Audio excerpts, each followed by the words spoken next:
오늘 성경 언약으로 보기 10번째입니다. 에베소서 1장 1절에서 14절, 제목은 창세전 언약입니다. 본문 찾으셨습니까? 예. 읽겠습니다. 같이 시작. 하나님의 뜻으로 말미암아 그리스도 예수의 사도된 바울은 에베소에 있는 성도들과 그리스도 예수 안에 있는 신실한 자들에게 편지하노니, 하나님 우리 아버지와 주 예수 그리스도로부터 은혜와 평강이 너희에게 있을지어다. 찬송하리로다. 하나님 곧 우리 주 예수 그리스도의 아버지께서 그리스도 안에서 하늘에 속한 모든 신령한 복을 우리에게 주시되, 곧 창세전에 그리스도 안에서 우리를 택하사 우리로 사랑 안에서 그 앞에서 거룩하고 흠이 없게 하시려고 그 기쁘신 뜻대로 우리를 예정하사 예수 그리스도로 말미암아 자기의 아들들이 되게 하셨으니, 이는 그가 사랑하시는 자 안에서 우리에게 거저 주시는 바 그의 은혜의 영광을 찬송하게 하려는 것이라. 우리는 그리스도 안에서 그의 은혜의 풍성함을 따라 그의 피로 말미암아 속량 곧 죄사함을 받았느니라. 이는 그가 모든 지혜와 총명을 우리에게 넘치게 하사 그 뜻의 비밀을 우리에게 알리신 것이요, 그의 기뻐하심을 따라 그리스도 안에서 때가 찬 경륜을 위하여 예정하신 것이니, 하늘에 있는 것이나 땅에 있는 것이 다 그리스도 안에서 통일되게 하려 하심이라. 모든 일을 그의 뜻의 결정대로 일하시는 이의 계획을 따라 우리가 예정을 입어 그 안에서 기업이 되었으니, 이는 우리가 그리스도 안에서 전부터 바라던 그의 영광의 찬송이 되게 하려 하심이라. 그 안에서 너희도 진리의 말씀 곧 너희의 구원의 복음을 듣고 그 안에서 또한 믿어 약속의 성령으로 인치심을 받았으니, 이는 우리 기업의 보정이 되사 그 얻으신 것을 속량하시고 그의 영광을 찬송하게 하려 하심이라. 오늘 언약으로서는 이제 마지막 강론입니다. 대개 다 언약을 설명하고 언약을 이렇게 서술적으로 해놓은 책들을 보면 안 해놓은 책도 있지만 좀 그래도 복음을 이야기하려고 하는 글들이나 이런 것들 보면 되게 다 맨 처음에 창세전 언약을 이야기합니다. 그런데 저는 마지막으로 말씀드리는 이유가 뭐냐면, 이 모든 창조 언약부터 다윗 언약, 새 언약으로 완성된 그 모든 것들이 창세전에 언약하신 내용이다 라고 하는 감동을 좀 받으시라고. 여러분 그거 아십니까? 그 라면과 참기름이 싸운 거 아세요? 라면하고 참기름하고 싸웠는데 라면이 걸려 들어갔어요. 왜냐하면 참기름이 고소해가지고. 근데 그 참기름도 잡혀갔어요. 왜냐하면 라면이 불어가지고. 그런데 이 모든 것을 누가 했느냐면 소금이 짠 거랍니다.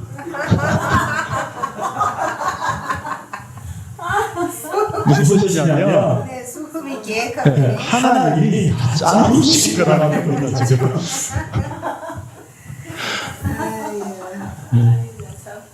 그 오래된 이야기 안 들으셨나봐요? 그 중간에 너무 많이 있습니다. 아이스크림도 걸려 들어가고, 아이스크림이 가다가 사고 나고 죽었대요. 왜냐면 차가웠어. 그 김밥도 잡혀 들어가고, 김밥은 말려 들어가가지고. 그 중간에 많이 있는데, 뭐 그런 이야기를 하고자 하는 건 아니고, 자, 어쨌든 그래서 이 모든 일들을 소금이 다 짠 것처럼 하나님이 이미 다 짜놓으셨던 겁니다. 언제요? 창세전에. 다른 말로 또 영원전에 라고 하는 표현도 나옵니다. 자, 그러면 봅시다. 우리가 성경 언약으로 보기에 이 강론을 하게 된 것은 성경을 하나님의 자기 계시라고 하는 관점으로 보자, 그런 뜻입니다. 그러면 하나님의 자기 계시를 어떤 내용으로 봐야 되느냐라는 거예요. 하나님께서 자기 계시를 어떻게 하셨는가 하는 거죠. 그게 말씀으로 하셨는데 그 말씀의 내용이 언약이라는 거죠. 하나님의 약속이라는 거죠. 그래서 언약의 관점으로 본다고 하는 것은 내 구원의 관점에서 보는 게 아니에요. 인간은 다 영생을 탐하는 마음으로 성경을 기본적으로 자기 구원을 얻기 위한 목적으로 성경을 보게 되어 있다는 겁니다. 그래서 영생에 대한 탐욕을 가지고 성경을 보게 되어 있기 때문에 전부 뭐예요? 나를 위한, 나에게 하신 말씀, 그런 개념으로 의미로 다 받아들인다는 거죠. 그러나 결국 나에게라고 하는 것이 맞지만 하나님은 본래 자기 자신을 드러내신 관점이고 그 자기 자신을 언약의 말씀으로 드러내셨는데 언약의 실체는 예수 그리스도라는 거죠. 그런 측면에서 하나님의 언약의 모든 초점은 바로 예수 그리스도에게 있습니다. 그래서 다시 여러분들이 좀 기억을 하셔야 될 것은 이거예요. 창조, 언약, 아담 언약, 노아 언약, 아브라함 언약, 모세 언약, 다윗 언약. 그래서 새 언약 이렇게 이야기를 하는데 이 모든 것들이 역사 속에 이렇게 흘러와서 새 언약이 됐다. 이렇게 생각을 하시면 안 된다는 뜻입니다. 지난주에 제가 말씀드렸죠. 하나님의 언약이 창조 언약, 아담 언약, 노아 언약, 아브라함 언약, 그 다음에 모세 언약, 다윗 언약, 이 모든 언약들이 있는데 언약들은 전부 다 뭐예요? 새 언약이요. 네. 새 언약이신 예수 그리스도를 다 설명하고 보여주는 언약이다라고 하는 겁니다. 이렇게 대체적으로 언약을 보시는 설명하시는 분들이 이렇게 다 설명을 하거든요. 그렇게 해서 처음부터 이렇게 하나님의 계시가 확대되었다고 이야기하거든요. 아담 때, 노아 때, 아브라함 때 이게 좀 점점 더 확대돼가지고 커져서 더 밝히 보여주셨다고 이렇게 이야기를 하거든요. 이렇게 보게 되는 것의 문제점이 뭡니까? 완전한 언약이 아니죠. 각각의 언약이 완전한 언약이 아니라는 거죠. 네. 성경은 분명히 각각의 언약들이 다 영원한 언약이라고 표현하고 있어요. 그러면 각각의 언약들은 뭔가 부족하잖아요. 이만큼에 대해서 여기는 많이 부족하잖아요. 그렇죠. 그러니까 부족한 것이 아니라 하나님께서 그 당시에 주실 때는 완전한 계시로 주신 겁니다. 그렇기 때문에 이 언약으로 말미암아서 적어도 예수 그리스도가 십자가에 죽는다라고 하는 의미는 몰랐을지 모르겠지만 누군가의 희생, 죽음으로 말미암아 구원이 이루어진다라고 하는 것이 언약 안에 들어있다는 것은 각 언약 속에 다 파악할 수 있는 내용이다 이 말입니다. 그러면서 각각의 언약 속의 내용들은 완전한 하나님의 계시예요. 그래서 우리가 지난번에도 아브라함 언약도 예수 그리스도를 믿고 구원받았다. 우리가 그렇게 이제 생각을 하고 말씀드렸던 것이죠. 그런 점에서 이 모든 언약들이 새 언약 안에 들어와서 흡수 통합되고 완성된다 라고 하는 것을 우리는 분명히 기억해야 할 것입니다. 자, 이 언약에 대한 개념을 이해하는 일에 이거 내용이 굉장히 중요합니다. 네. 반드시 저렇게 여러분들이 정리를 하셔야 됩니다. 이렇게 보면 이제 우리가 모든 언약의 초점은 예수 그리스도죠. 언약의 실체가 되시는 새 언약으로 완성하신. 그래서 옛 언약과 새 언약이 다르지 않다는 겁니다. 그래서 제가 지난번에 풀어드린 대로 옛 것이면서 새 것. 그런 것은 이 땅에 없다고 그러죠. 언약 외에는 없습니다. 예수 그리스도 외에는 없습니다. 그런 점에서 창세전 언약을 오늘 우리가 살펴본다는 것은 하나님께서 원래 이렇게 계획하셨군요. 이렇게 짜오셨군요. 그렇게 하는 내용을 우리가 오늘 한번 확인하자는 뜻입니다.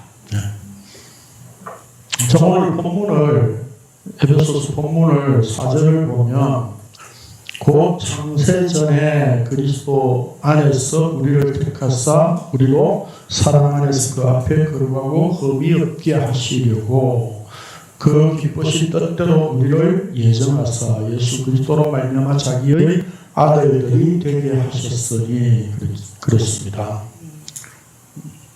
5절까지만 읽었습니다. 여기서 우리가 창세전에 곧이라고 하는 말도 사실은 제가 이게 교환에 풀려고 하다가 그냥 삭제를 했는데 이게 곧이라고 하는 말로 번역을 했는데 실제는 바로 뭐뭐처럼 이런 말이에요. 바로 뭐뭐처럼 뭐뭐같이 말이에요. 그러면 그게 이제 3절에서 말씀하고 있는 내용이죠. 하늘에 영적인 복으로 주신 것 하나님 아버지께서 그래서 그것처럼 창세전에 그리스도 안에서 우리를 택하사 그랬어요. 그럼 여기 창세전이라고 하는 말은 헬라어로 말하면 프로카타볼레스 코스무인데 직역하면 세상의 시작 전, 세상의 기초를 놓기 전. 카타볼레라고 하는 말은 기초, 시작 뭐 이런 말입니다. 그래서 창조를 통해 드러난 세상의 이전에 하나님께서 일을 하셨다는 겁니다. 그럼 어떤 일을 하셨습니까? 여기에 테카사라고 하는데 이 테카사라고 하는 말의 헬라어가 에클레마이예요. 에크는 우리 에클레시아 뭐 밖으로 그런 말이죠. 레고는 말하다 말이에요. 여기서 로고스 레마 이런 말이 나오는 겁니다. 레고 말하다. 그러면 말씀 밖으로 불러내었다 이런 뜻입니다. 말씀으로 밖으로 불러내었다라고 하는 거예요. 이걸 이제 선택하다라고 이제 번역을 한 겁니다. 그렇다면 누가 이렇게 말씀에 의해서 불러내심을 당한 거예요? 우리지요. 그럼 우리가 누굽니까? 바울 서신에서 우리라고 하는 말을 생각할 때 항상 어떤 의미로 생각하라고요? 로마서 항서 굉장히 많이 보여드렸죠. 그냥 나 개인 이런 차원이 아니라 예수 그리스도와 한 몸 된 존재의 우리. 그걸 의미하는 겁니다.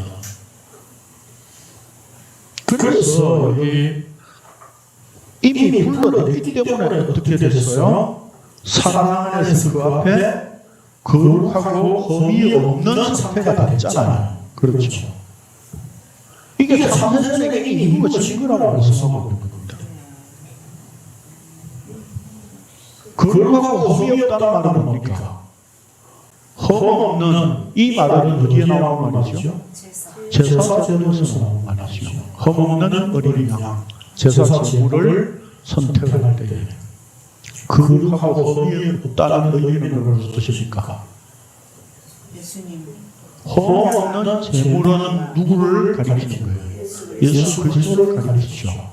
그러면 거룩하고 흠이 없게 된 상태는 예수 그리스도와 하나가 된 거고 예수 그리스도가 된 그리스도가 되었다라고 하는 의미죠.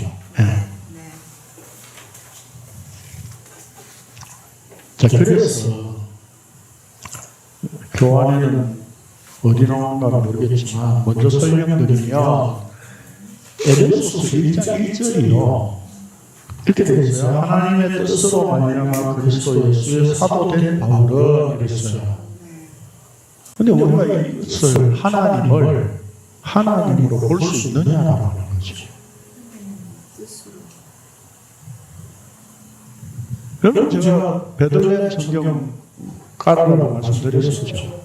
혹시 나중에 집에 가셔서 확인 한번 해보십시오. 제가 거짓말을 하는지. 앞에 호가 없어요. 호, 대우, 대우는 데오스.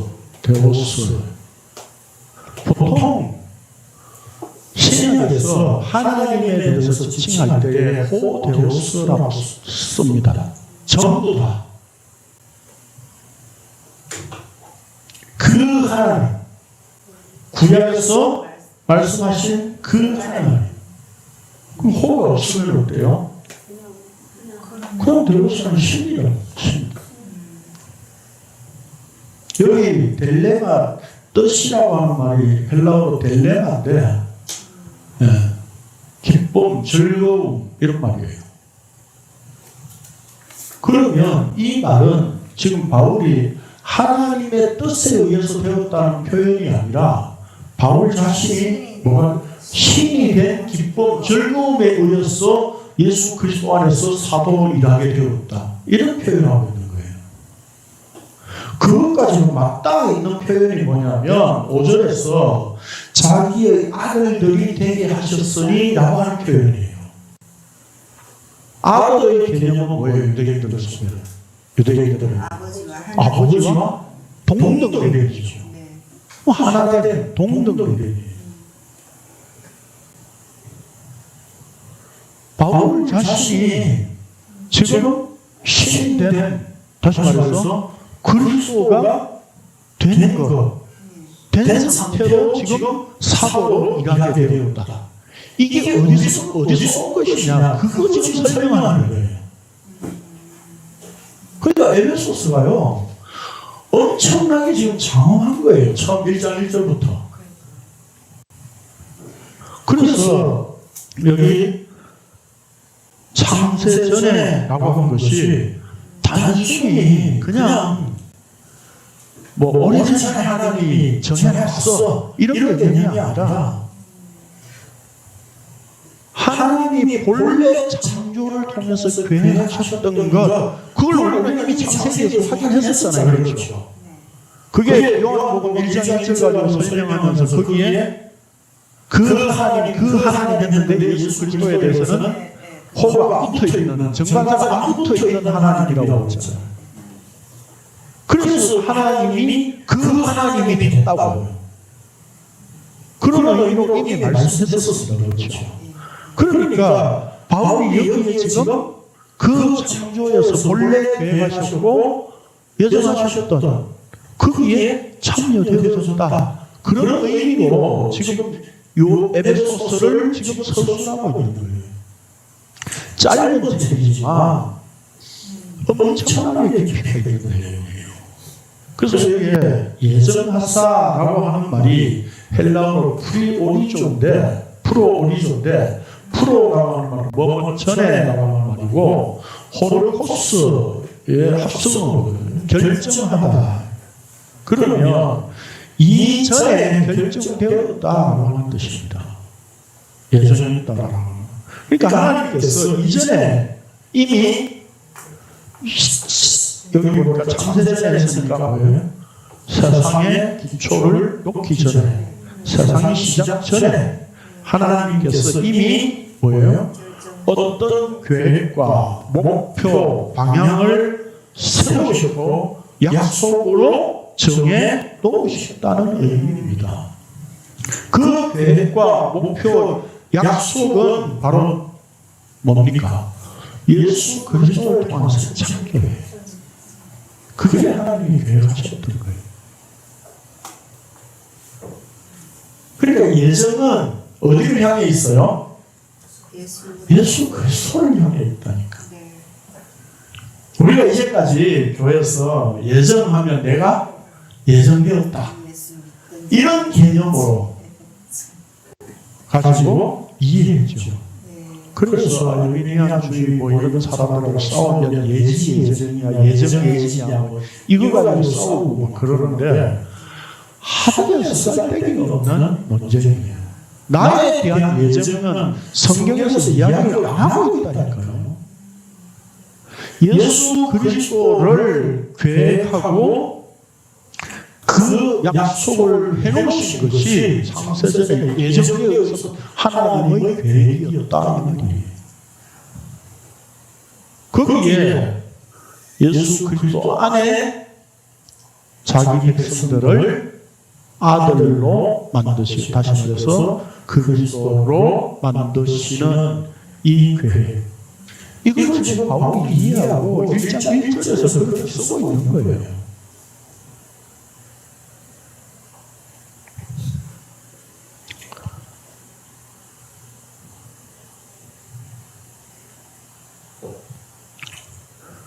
자, 그렇다면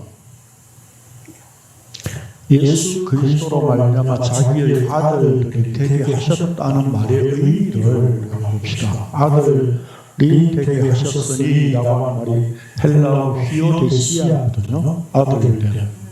이거 로마서 할 때의 영상에서 말씀드렸었죠. 양자됨. 양자됨이 아니라고 그랬죠. 아들됨이라고 번역을 했다고 그랬죠. 그때. 양자 개념은 없습니다. 성경에. 아들됨이에요. 그래서 한국 교회는 예수님이 진짜 아들이고 우리는 양자로 이제 입양됐다 자꾸 그렇게 설명하는데 예수 그리스도와 같은 존재로 아들됨이에요. 그게 성경에서 말씀하고 있는 겁니다. 그래서 구약에 보면 출애굽기 4장에 보면 이렇게 말씀하셨습니다. 하나님이 교환 2페이지에 중간에 읽겠습니다. 시작. 이 말씀에 이스라엘은 내 아들 내 장자라 내가 내게 이르기를 내 아들을 모아서 나를 섬기게 하려고 내가 높이를 거절하니 내가 내 아들 내 장자를 죽이리라 하셨다 하십니다. 이스라엘을 하나님께서 내 아들 내 장자라 그랬죠.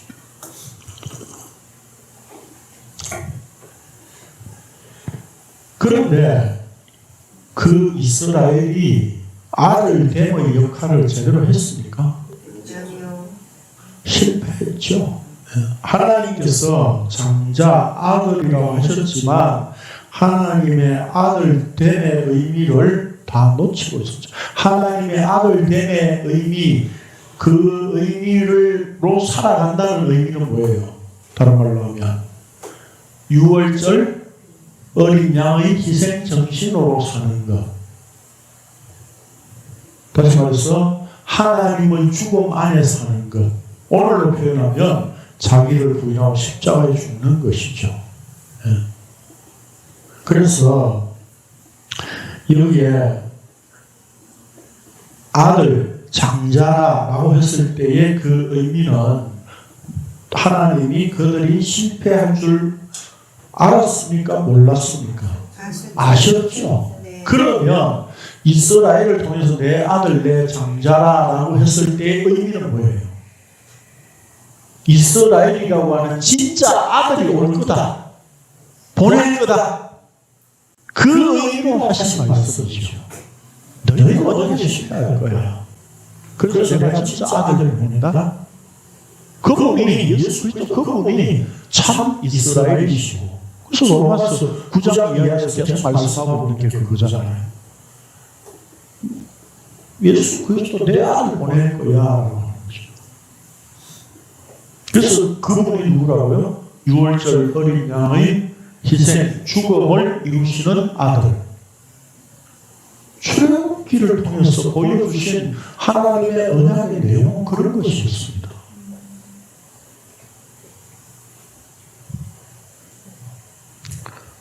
자, 그래서 예수님께서 어떻게 말씀하셨는지 봅시다.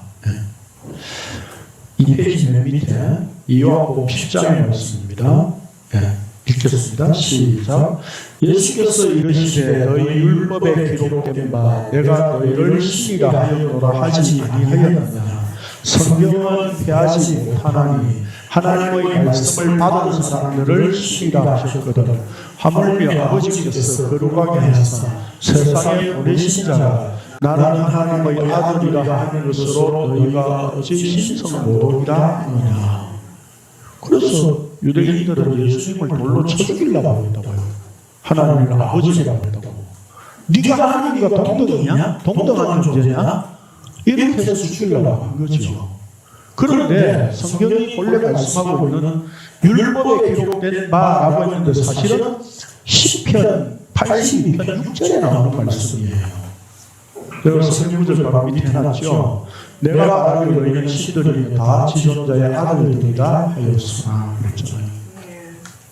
그러니까 구약의 이스라엘을 아들로 말씀하시고 장자라고 말씀하시면서 언약을 주시고 계시의 말씀을 주신 내용은 결국 진짜 아들이신 예수 그리스도를 이 땅에 보내시기 위함이고, 그 아들을 통해서 아들들이 되게 하시는 이 구원을 하나님은 계획하셨던 겁니다.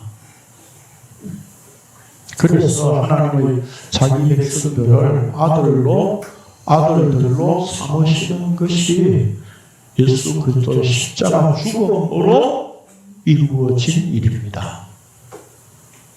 그래서 예수님이 언약의 성취자로 이 땅에 오셔서 십자가 죽음으로 그 하나님의 은혜와 진리, 하나님의 의를 믿음으로 나타내신 거죠. 그래서 로마서 8장에 보면 무릇 하나님의 영으로 인도함을 받는 사람은 곧 하나님의 우리 성경에 아들이라 이렇게 되어 있어요. 근데 헬라어로 복수로 되어 있어요. 아들들이라. 근데 그게 오늘 본문에 되어 있잖아요. 그렇죠? 5절에 아들들이 되게 하셨으니 그랬잖아요. 아들들이 되게 한다는 말, 이 히오데시스라고 하는 말을 갈라디아서에서 이렇게 쓰고 있습니다. 3페이지 중간에 봅시다. 시작. 때가 참에 하나님이 그 아들을 보내사 여자에게서 나게 하시고 율법 아래에 나게 하시겠어. 율법 아래에 있는 자들을 속량하시고 우리로 아들의 영분을 얻게 하게 하십니다. 너희가 아들이므로 하나님이 그 아들의 영을 우리 마음 가운데 보내사 아빠 아버지라 부르게 하셨느니라. 여기 6절의 아들도 복수로 되어 있어요. 아들들이 되게 하십니다. 자, 그런데 여기 우리 본문에, 오늘 본문에, 에베소서 본문에 5절에 보면 그 기쁘신 뜻대로 우리를 예정하사 예수 그리스도로 말미암아 그랬죠. 그런데 똑같은 구절을 갈라디아서 3장 26절에는 어떻게 되어 있느냐면 그 성경 구절 밑에 되어 있죠. 너희가 다 믿음으로 말미암아 그리스도 예수 안에서 하나님의 아들들이 되었으니 라고 말씀하고 있어요. 이걸 예수 그리스도를 믿음으로 대치해서 표현하고 있는 거죠. 그러니까 믿음은 예수 그리스도가 맞잖아요. 그렇죠? 네. 믿음은 예수 그리스도예요. 그래서 예수 그리스도로 말미암아 믿음으로 말미암아 다 같은 말이라는 겁니다. 그러니까 이 믿음은 내 믿음이 아니죠. 내 믿음이 아니에요. 오늘날 교회는 다 내 믿음, 자기 믿음 가지고 하나님 앞에 나아가려고 하죠. 내 믿음 가지고 하나님의 영생에 대한 탐욕을 가진 존재가 어디예요? 여기서 지금 벗어나지 못하고 있어요. 소위 말하는 기독교라고 하는 종교가. 그러니까 그 기독교는 뭡니까 사실은? 우상숭배죠. 종교생활이고. 자기 믿음을 자꾸 이렇게 내세운다는 것은 자기 하나님의 의가 믿음으로 왔으니까 자기 믿음을 내세운다는 말은 뭡니까? 자기 의를 내세운다는 것과 같은 거예요. 자기 의를 내세우는 게 뭐예요? 바로 바벨탑이잖아요. 내가 하나님 앞에 나아갈 수 있는 혹은 내가 하나님의 그 구원 영생을 취할 수 있는 재료가 내 의로 이만큼 쌓아야 갈 수 있는 거지요 라고 우리는 그렇게 생각한다는 말입니다. 그래서 쌓아서 바벨탑을 만드는 거예요. 자기 의가 하늘을 닿게 했어.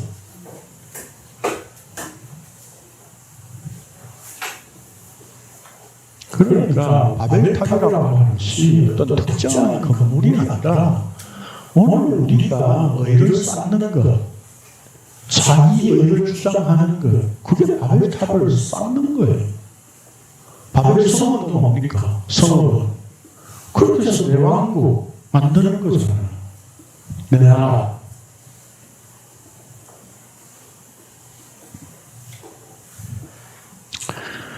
그래서 하나님께서 창세전에 예수 그리스도를 예정하신 것이 아니고는 생명, 구원, 아들 됨의 의미는 우리에게서 결코 이루어낼 수 없는 겁니다. 그래서 자기 부인이라는 겁니다. 날마다. 예? 날마다 자기 부인이어야 돼요. 오늘 우리 의가 날마다 튀어나온다니까요.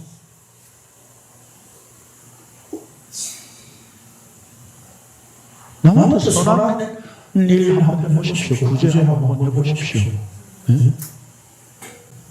이러면 안 되고 하면 더 이렇게 희열을 느끼죠. 그걸로 내가 내 이름까지 안 내면서 내가 했었어. 근데 어떤 교회 복음을 전한다는 거를 목사님이 이렇게 동영상 유튜브에 사람들이 엄청 많이 듣더라고. 복음이라고 하면서 김성수 목사 나눈 방에 또 뭐 말씀 나눈 방인가 거기도 어떤 사람이 그 유튜브 막 링크해서 올리고 말이죠. 근데 거기서 하는 말이 뭐냐면 최근에 했던 동영상을 잠깐 보니까 예? 우리는 이제 헌금이 아닌 연보로 해야 됩니다. 그리고 무명으로 해야 됩니다. 그러면서 무명으로 해야 되는 이유가 인간은 많이 하면 할수록 자기 의를 나타내게 돼 있대요. 그리고 거꾸로 말해봅시다. 무명으로 하고 내가 숨어서 하면 숨어서 한다는 자기 의가 나한테 안 드러납니까? 자기 의가 훨씬 더 자기 의가 무명으로 내가 안 보이게 사람들 안 보이게 하는 거야. 내가 이렇게 의로 하는 의가 더 충만해진다니까요. 안 그렇습니까? 죄를 모르는 거죠. 그러니까 무명으로 하면 자기 의가 안 드러나게 되는 겁니까? 오히려 인간은요 무명으로 하게 하면 뭡니까? 더 이렇게 숨어 그 밑에 자기를 숨겨버릴 가능성이 많다니까요. 100만 원 할 걸 10만 원 언급하고 무명으로 했다고 생각할 수 있는 거예요. 그렇잖아요. 자기를 숨기는 도구가 된다니까 그게. 그런데 무슨 무명으로 하는 게 좋다고 그래서 숨어서 그래도 나는 하나님 앞에 내가 이만큼 할 만큼 했어. 그동안 이름 내 이름 드러내지 않고 했어. 라고 하는 그 의까지 충만해진다고요. 그게 인간이라니까요.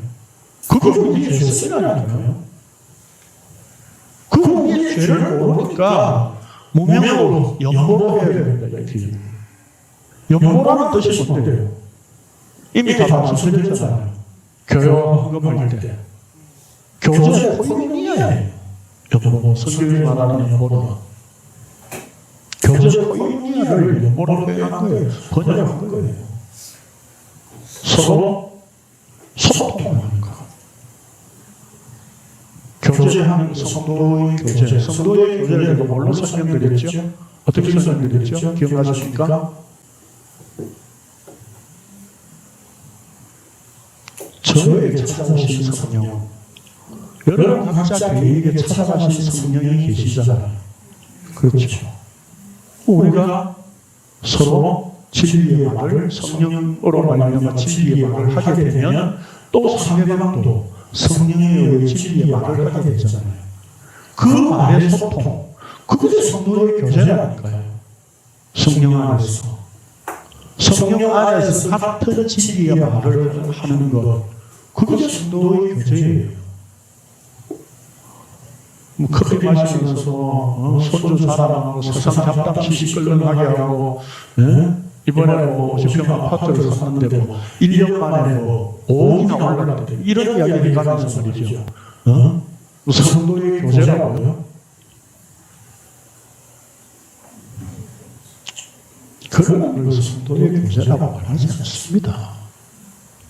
그렇기 때문에 우리는 이 땅에 있는 죄인의 삶은 끝없이 자기를 내어놓게 돼 있어요. 자기를 내어놓게. 그게 또 나중에 또 뭐 결론은 그 부분에서 하게 될 건데, 봅시다. 그래서 이것을, 아들 된 이것을 뭐라고 얘기했냐면 3절에 보니까 신령한 복이라고 했어요. 하늘에 속한, 하늘의 것으로. 여기 3절에 찬송하리로다 하고, 그 다음에 계속해서 6절, 그 다음에 12절, 14절에 찬송하게, 뭐 이렇게 말이 나오죠. 그거가 다른 표현입니다. 여기 3절에 찬송하리로다는 하나 따로 지금 율로게토라고 하는 말인데 따로 있는 말이고, 6절, 12절, 14절은 에파이노스라고 하는 말이에요. 달라요. 우리 성경에 찬송하리보다 같이 번역을 해버렸는데, 이건 더 교환이 아닌 것 같아요. 봅시다. 그랬었어. 1장 3절에 보면 찬송하리로다 말이 율로게토스예요.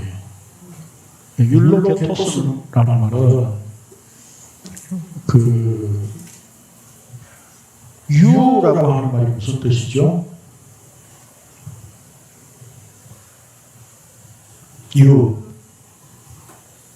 유앙겔리오 들어보셨죠? 네. 복음, 네. 좋은 소식이다 그랬잖아요. 그렇죠? 유라고 하는 말, 굿, 좋다는 말이에요. 선하다 그런 말이에요. 게토스는 말은 율로게오에서 온 말이거든요. 율로게오는 게오는 말하다, 말하다. 그러니까 율로게토스는 뭐예요? 좋은 말을 하는 걸 말하는 거예요. 그 좋은 말을 말하는 것인데, 어디에 속한 자가? 하늘에 속한 자가. 하늘의 신령한 영적인 복을 받은 자들이. 좋은 말을 하는데 어떤 좋은 말을 하는가 하면, 그게 교환에서는 사필이 몇 편이에요? 6절, 12절, 14절에서 찬송하게, 찬송이 되게, 찬송하게 하는 말은 에파이노스는 에피라고 하는 말은 뭐뭐 위에라고 하는 말이고 아이노스는 의미심장한 말, 현명한 말의 합성어로 위에 말로 한다는 뜻을 담고 있는 겁니다. 그러니까 이 찬송한다는 말이 단순히 우리가 뭐 사모함으로 찬양을 잘하는 그런 걸 말하는 게 아니라 위의 말을 하늘의 말을 하는 거예요. 그래서 그러고 험없이 된 자는 좋은 말을 하는데 그 좋은 말이 뭐냐 위의 말이다 이렇게 풀어주고 있는 거예요. 사도 바울이 지금 우리가 어떻게 해서 그렇게 될 수 있는 겁니까? 예수 그리스도 그분이 통일되게 했기 때문에 땅에 있지만 하늘의 말을 하게 되는 것은 예수 그리스도 그분이 통일되게 했기 때문이다 이렇게 말씀하고 있어요. 그럼 통일되게 한다는 말이 무슨 말이죠? 헬라어 길리오 아나케팔라이오마이 이 말은 아노는 뭐 위를 향하여 케팔레는 머리예요. 그러니까 위를 향한 머리로 모아진다는 뜻입니다. 그게 통일이에요. 그 말은 말의 의미가 있죠. 우두머리 된 존재가 명령을 하달하잖아요. 그렇죠. 그래서 그 명령을 다 들으면 하나로 되는 거예요. 하나로 통일되는 거예요. 그럼 위의 머리로 향하여 모아진다는 거예요.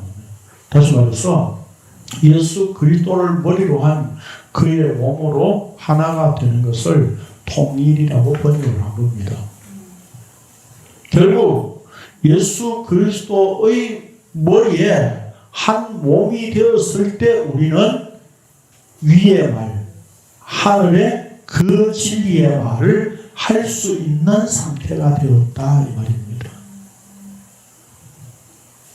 이게 창세전에 하나님이 계획을 가지셨던 거고 그 예정은 그래서 예수 그리스도를 향해 있었던 겁니다.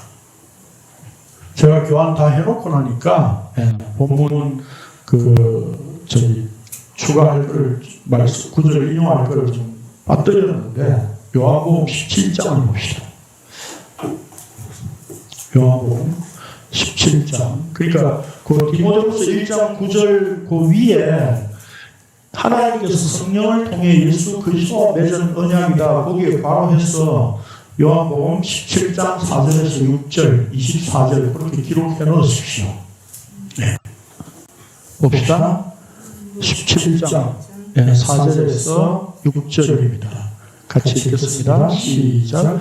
아버지께서 내게 하라고 주신 이를 내가 이루어 아버지를 이 세상에서 영화롭게 하였사오니 아버지여 창세전에 내가 아버지와 함께 가졌던 영화로서 지금도 아버지와 함께 나를 영화롭게 하옵소서. 세상 중에서 내게 주신 사람들에게 내가 아버지의 이름을 나타내었나이다. 그들은 아버지의 것이었는데 내게 주셨으니 그들은 아버지의 말씀을 지켰나이다. 물론 여기 지켰다라고 하는 것도 마음에 품고 새기는 걸 말하는 겁니다.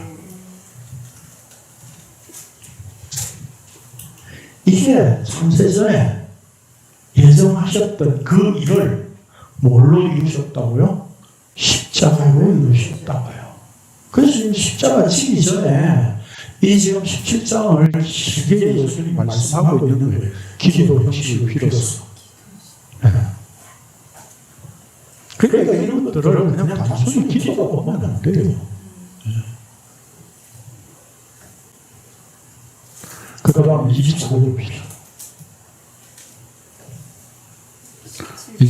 17장 24절. 시작. 아버지여 내게 주신 자도 나 있는 곳에 나와 함께 있어 아버지께서 창세전부터 나를 사랑하심으로 내게 주신 나의 영광을 그들로 보게 하시기를 원하옵나이다. 이게 뭐예요? 신된 아들된 창세전에 하셨던 계획이 이거다 말입니다. 우리가 흔히 말하듯이 요한계시록을 한국교회 모든 대부분의 목사들이 설명하듯이 우리가 피조물로서 구원받아가지고 이제 하나님을 이제 떠받들고 찬송하고 하면 그게 하나님 나라다. 이렇게 많이 설명하잖아요. 그렇게 할 것 같으면 애초에 에덴 동산을 그렇게 하나님이 선악과를 안 만들고 피조물이 찬양하도록 만드시면 됐잖아요. 그런데 왜 선악과라고 하는 이 과정을 거치셨느냐? 왜 죽음 안에 가두어 두셨느냐? 말이에요. 그 죽음은 바로 예수 그리스도의 죽음 안에서만 생명을 얻을 수 있다라고 하는 것을 우리에게 은혜를 입히시기 위해서 그렇게 하신 거예요. 다시 말해서 단순히 피조물의 존재가 아니라 이제 하나님과 같은 존재, 예수 그리스도가 되어서 하나님과 교제를 나누는 그런 존재, 그렇게 만드시려고 잠시 죽음 안에 가두어 두셨던 겁니다. 그래서 예수 그리스도 안에서 생명을 누리게 하시고 그 하나님과 같은 존재로 그리스도가 되게 하신 겁니다. 한국 교회에서 이런 이야기하면 이단이라고 하겠죠. 그리스도가 된다고? 아니 기름 다 부음 받았잖아요. 그게 뭐예요? 그리스도잖아요. 기름 부음 받은 게 뭡니까? 성령 받음이라고 말했잖아요. 성령 받음. 우리가 다 예수 믿어졌다면 성령 받았잖아요. 이 땅에서 물 세례 그까지가 중요한 게 아니라 성령 세례를 받았다고요. 그럼 기름 부음 받은 거잖아요. 그럼 그리스도가 된 거잖아요. 그리스도가 말씀이시잖아요. 그럼 말씀이 된 거잖아요.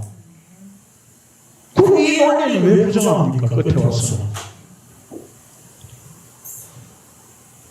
네가 하나님이 된다고? 이런 이단. 그런 식으로 우리가 먼저 생각을 하는 거죠.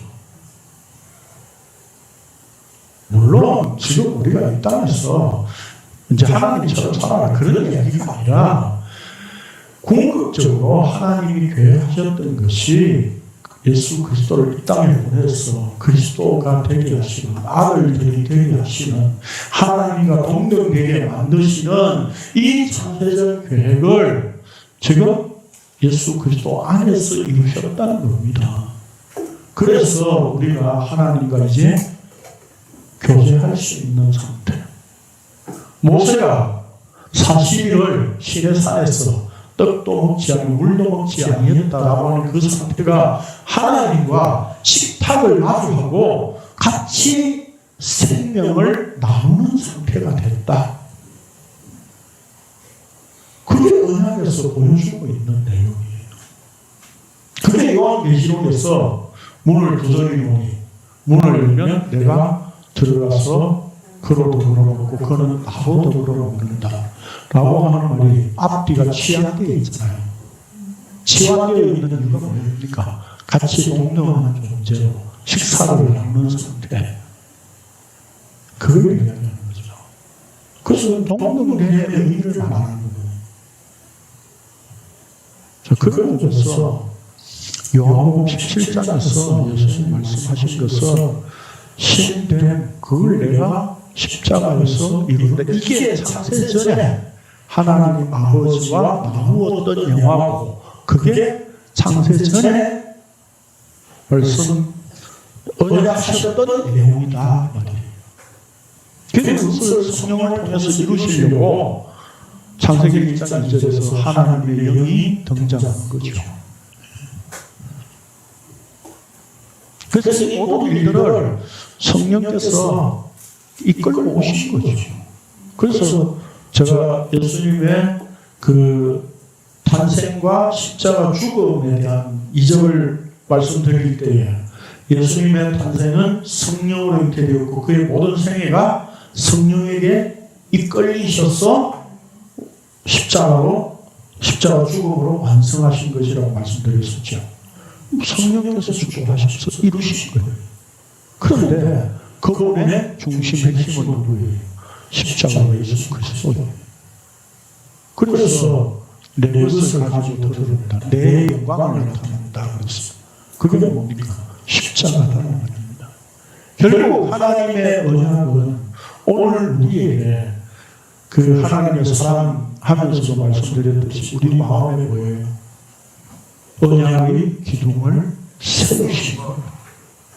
언약의 기둥을 세우신 게 바로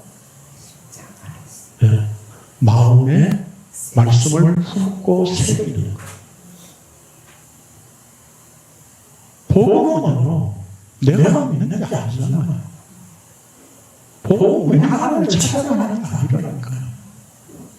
얼마 전에도 기독교 채널 설교를 우리가 성경을 내비게이션으로 삼고 자꾸 하나님을 위해서 뭔가 이렇게 하고 찾아가야 된다는 식으로 설명을 하더라고요. 내비게이션 주면 뭐합니까? 이게 올 줄 모르는데. 내비게이션 이제까지 여러분들이 봐온 게 뭡니까? 내 구원 얻으려고 탑력을 가지고 성경이 본 게 전부였잖아요, 이제까지. 근데 이 내비게이션 줘봤자 뭡니까? 결국 나를 찾는 것밖에 안 된다 봐요. 하나님을 찾는 게 아니라 나를 찾는 그 내가 하나님이 되어가지고 말이죠.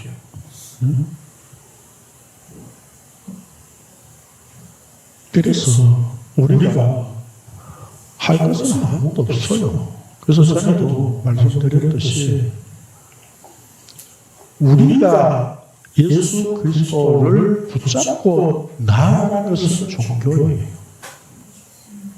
복음은 뭡니까? 예수 그리스도에게 붙잡혀 가는 게 복음이에요.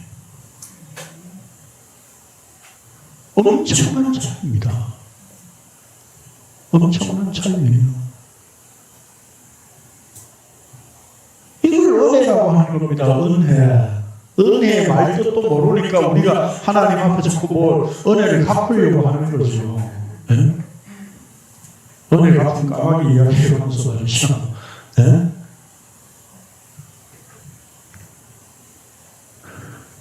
그 은혜를 모르니까 우리가 예수 믿었다고 하면 기도하면 뭡니까?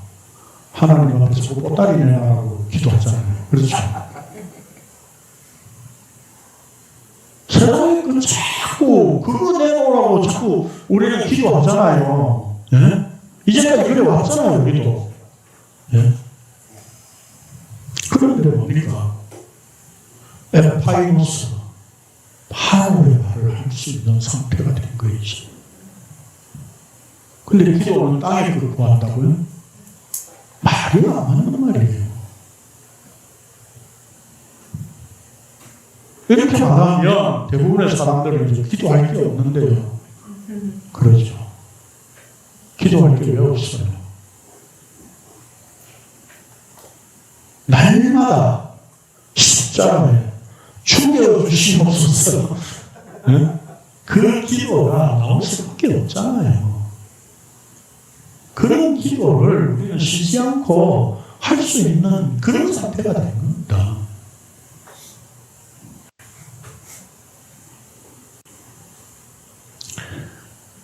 그래서 하나님께서 창세전에 계획하셨던 일이 어떤 것인가를 우리는 이런 말씀들을 통해서 명확하게 볼 수 있게 된 겁니다. 내 구원이라고 하는 관점에서 보면 이렇게 보이지가 않아요.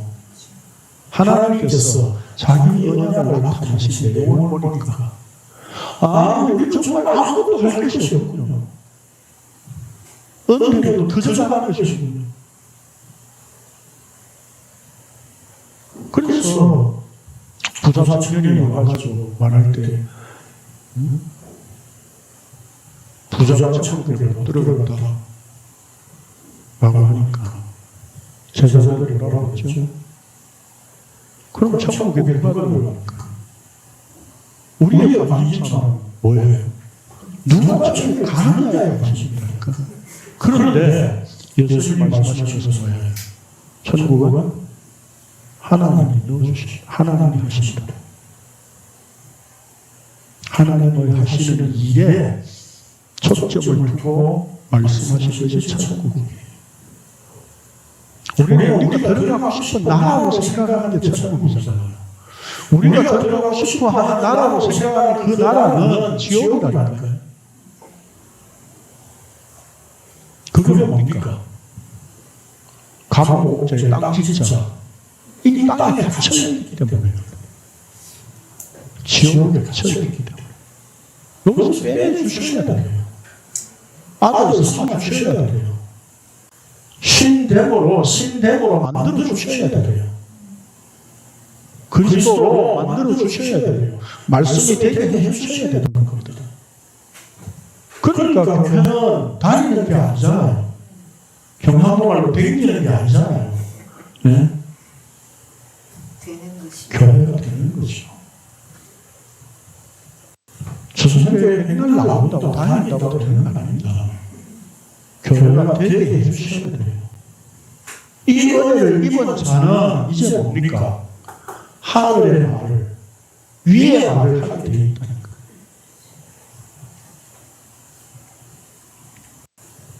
우리가 1박 2일로 얼마나 많은 말들을 했습니까? 근데 사람들 말하는 거 들어보면 저 사람의 관심이 하늘에 있는지 땅에 있는지 말로서 알 수 있잖아요. 누군가 그렇다는 말이 아니라 말을 들어보면 그렇게 우리가 십자가 이야기를 하니까 아 저게 하늘의 말이구나 라고 하는 것을 우리는 그렇게 알아먹었잖아요. 그런데 세상 속에서는 뭡니까? 오늘날의 교회들 속에서는 다 땅의 것 이야기합니다. 땅에서 잘 되는 것, 땅에서 속한 일.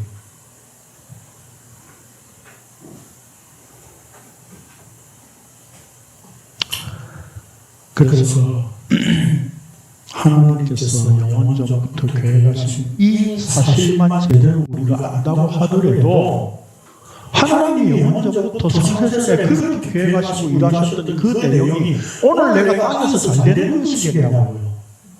아브라함에게 너는 복이다 라고 말씀하신 그 복이 여기 신령한 복, 다른 말로 하면 영의 복, 영적인 복 그렇게 표현한 거예요. 네?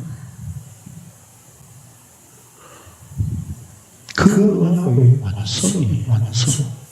그게 예수 그리스도 그 십자가 죽음 안에 성령에 의해서 우리가 끌려 들어가서 함께 죽는 것. 이게 언약의 완성이에요. 창세전 언약의 완성이에요. 그래서 바울 사도는 또 베드로 사도는 이렇게 설명을 했습니다. 4페이지에 세 구절 되어 있죠. 연속해서 읽어보겠습니다. 시작. 하나님이 우리를 구원하사 거룩하신 소명으로 부르시고 우리의 행위대로 하시니 오직 자기의 뜻과 영원 전부터 그리스도 예수 안에서 우리에게 주신 은혜대로 하시니라. 너희가 알거니와 너희 조상이 물려준 헛된 행실에서 대속함을 받은 것은 은이나 금같이 없어질 것으로 된 것이 아니고 오직 검없고 정없는 어린 양 같은 그리스도의 보배로운 피로 된 것이니라. 그는 창세 전부터 미리 알린 바 되시니라.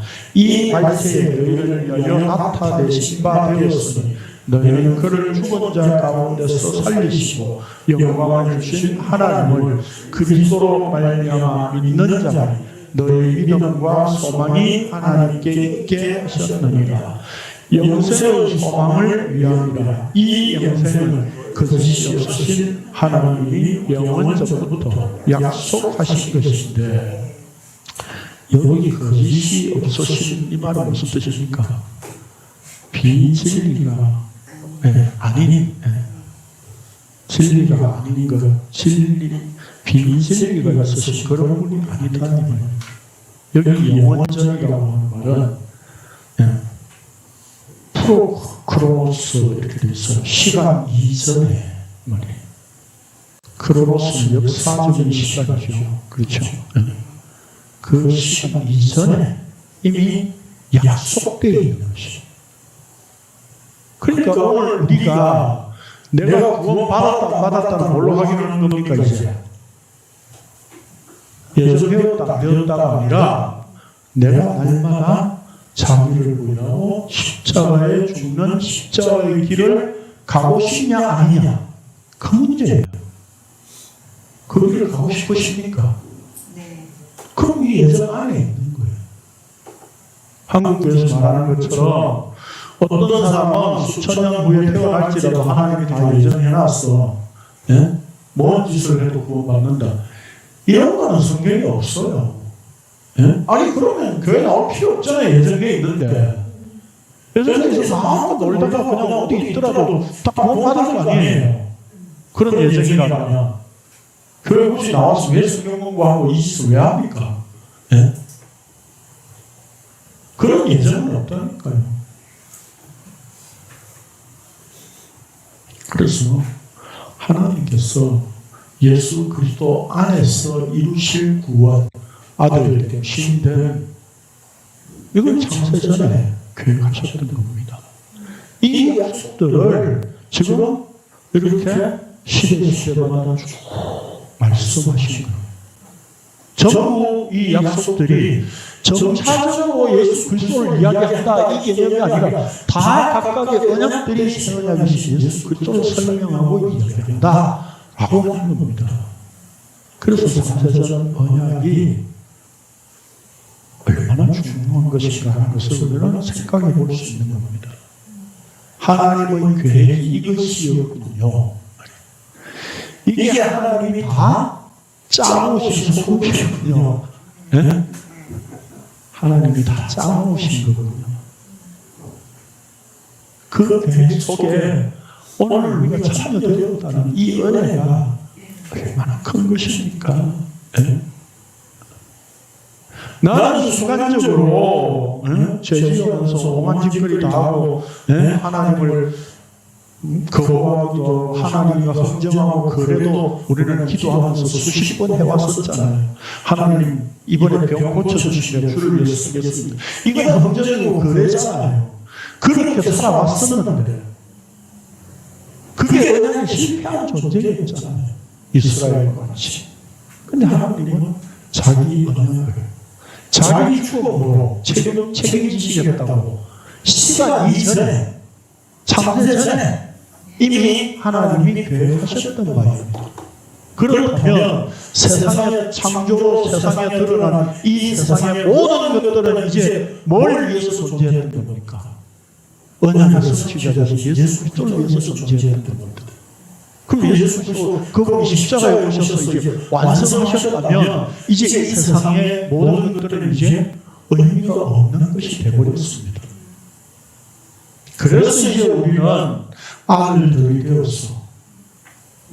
아들들에 대한 개념은 뭐예요? 상속의 개념이라고 하죠.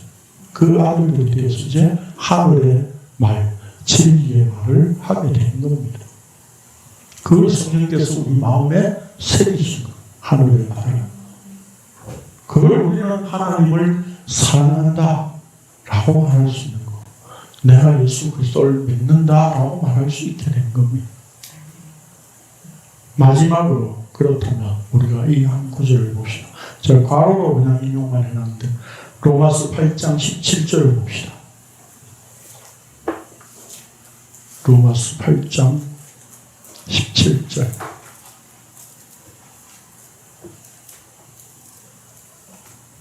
같이 읽겠습니다.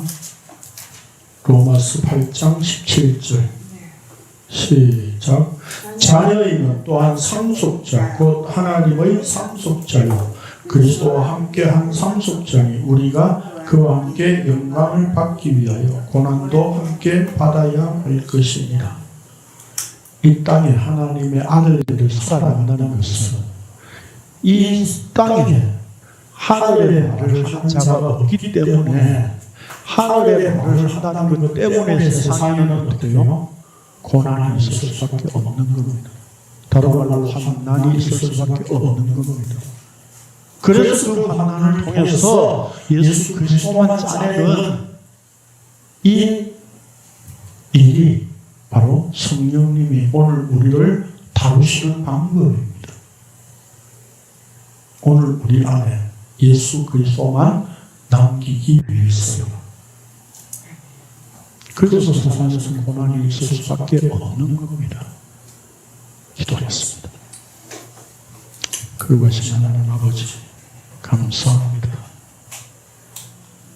우리가 언약의 내용들을 쭉 살펴봤는데 이 모든 것들이 하나님 창세전에 영원전에 이미 계획하셨고 그 계획을 예수 그리스도와 함께 성취하시고 이루셔서 성령을 통해서 우리 안에 마음에 그 언약의 기둥을 세우신 하나님의 놀라운 계획을 오늘 우리가 말씀으로 확인하게 하심을 감사를 드립니다.